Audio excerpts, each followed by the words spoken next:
What is up, guys? It's Dan the Man, and today I'm back with round 3 of the 2025 Georgia Open and Amateur State Championship. And currently, I have a score of 1 out of 2, where I lost against Caden Chow in round 2, a 2100 rated opponent. Basically, I made one mistake. My king was really open, and he just won some material really quickly. So just was just showing that how one move can dynamically turn the game into one person's favor. And in round 3, I'm paired against a lower rated player, but not super low rated, by the name of Prajwal Chintamani. I hope I pronounced the last name decently. He's another out-of-stater from Florida.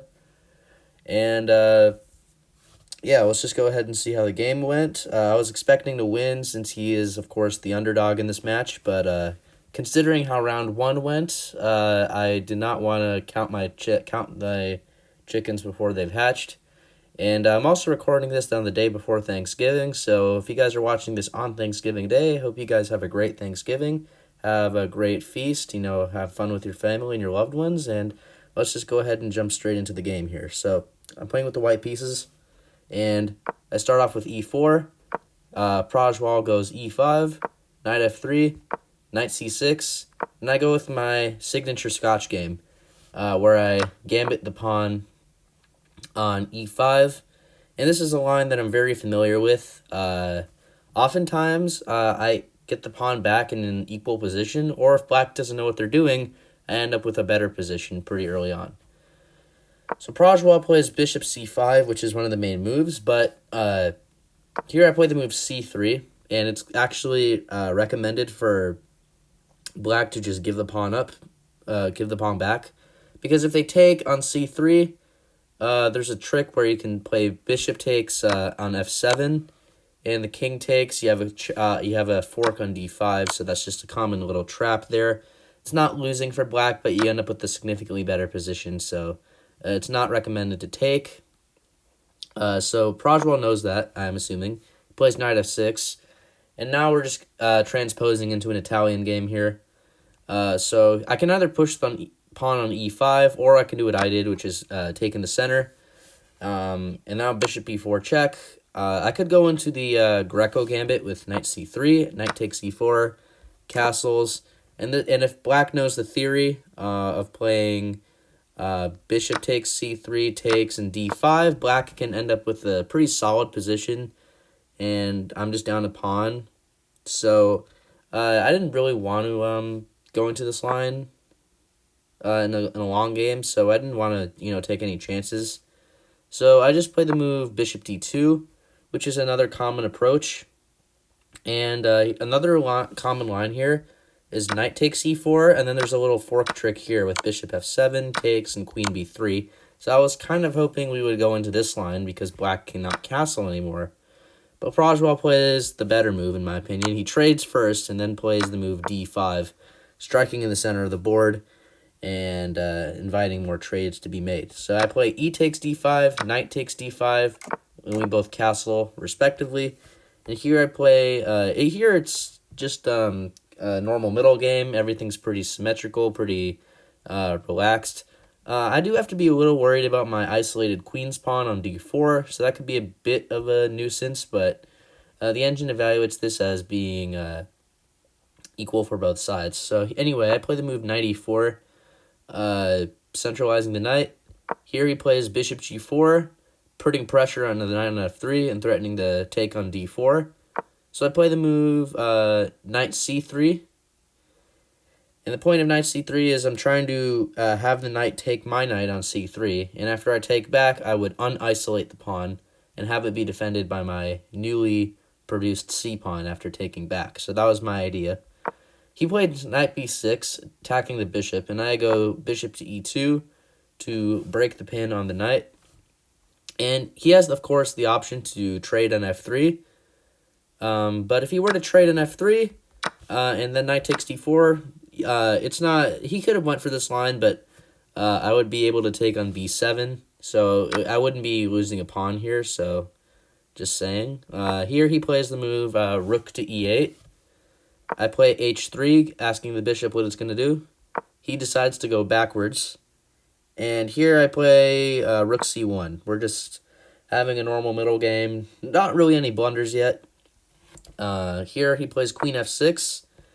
And actually I sort of was getting a little bit... I was starting to dislike my position because he has some pressure on the queen's pawn on d4. The bishop's aiming at the knight, which is defending the pawn. Maybe he'll bring a rook over. I was kind of anticipating I would lose a pawn in the next few turns, and I wasn't really liking this, but apparently this is still equal.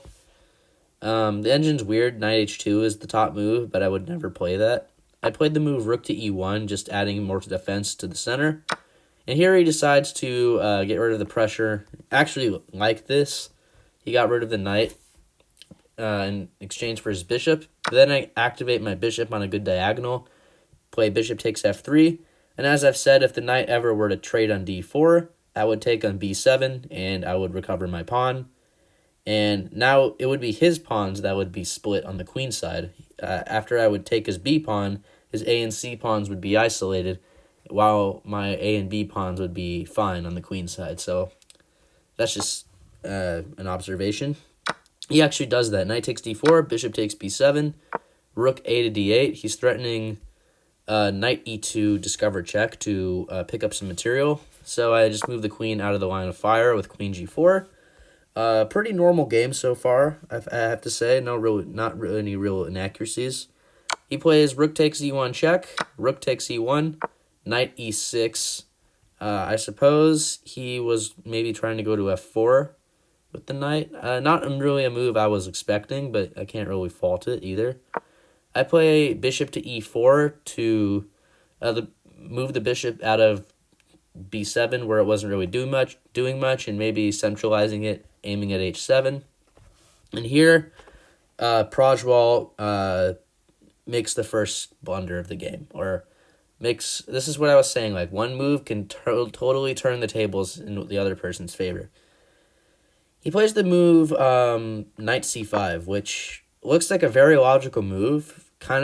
He wants to move my bishop from the powerful e4 square, and I'm sure he was expecting my bishop to just drop back on maybe c2 or b1, or he's just attacking the bishop and moving the knight to a better square. I'm sure that's his thought process.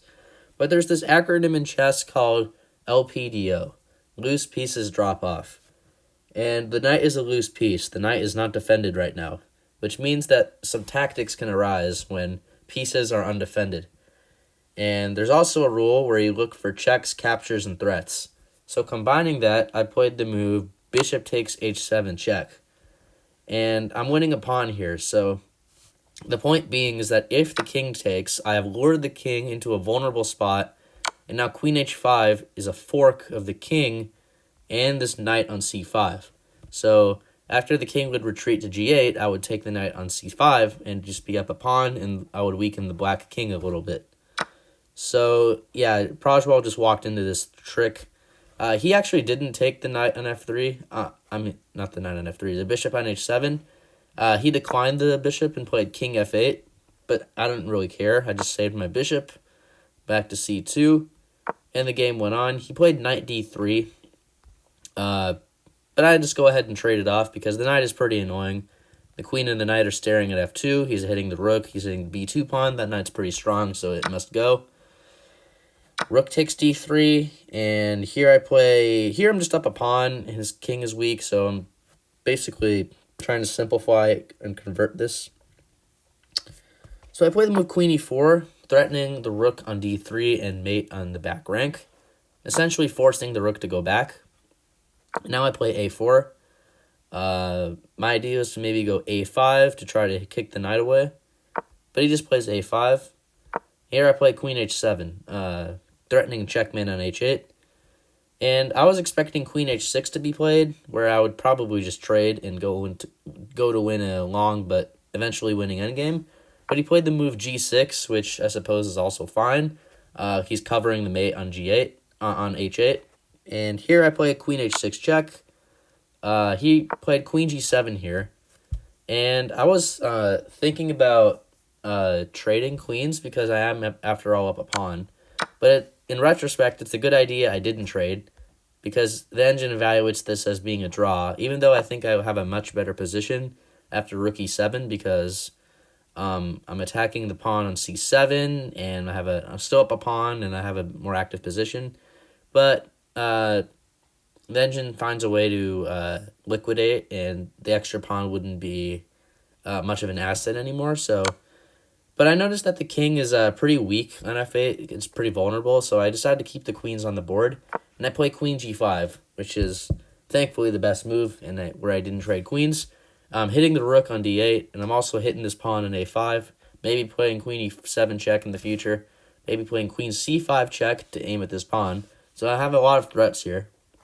He plays rook d7, and I just go ahead and grab the a pawn, and I'm up 2 pawns now. He plays rook to d2. That it might look scary, but that move does absolutely nothing. So here I play the move queen to g5, hitting the rook, and the rook has to stay on the d file to defend the mate on d8. But I guess Prajwal forgets that, or maybe he just submits early, understanding he's losing and just wanted to end the game faster. So either he forgot it's checkmate in 1, or he wanted the game to end faster and deliberately play this. But anyway, he hung mate in 1, and I played the move queen to d8 checkmate, because the queen blocks the king's escape on g7. So we win the game by checkmate against 1750, so that was a good way to bounce back after the loss in round 2. We have a score of 2 out of 3, and that was the first day of the tournament for me. The Saturday had 3 games, and Sunday it's the remaining 2. And if we take a look at the accuracy here, let's see the accuracy. There we go.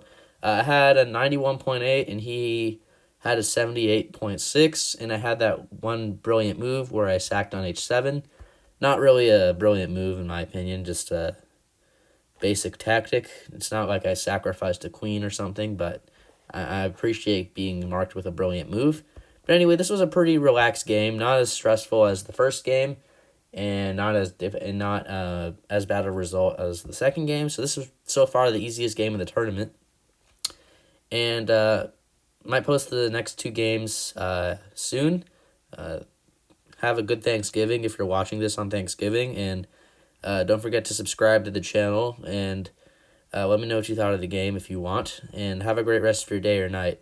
Bye. Thank you for watching.